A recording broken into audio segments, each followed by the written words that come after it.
আমরা পুরুষ মানুষ। আমরা কি?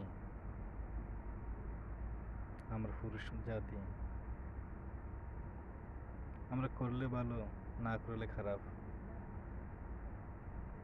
ইনকাম করলে শ্রেষ্ঠ পুরুষ, ইনকাম না করলে কারো কাছে দাম থাকে না। আমরা কি? আমরা পুরুষ। পুরুষের মূল্য কি শুধু টাকার কাছে? টাকা ছাড়া পুরুষের আর কোনো মূল্য নাই। হায়রে দুনিয়া!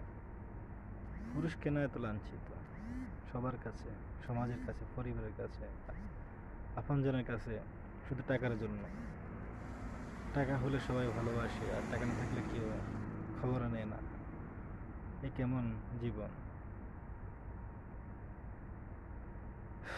এই জীবনটা অনেক কঠিন, অনেক কঠিন। একজন পুরুষ মানুষ ছাড়া এটা আর কেউ বুঝবে না। তার জীবনের তার জীবনটা কেমন যাচ্ছে, কেমন কাটছে, কি করতেছে।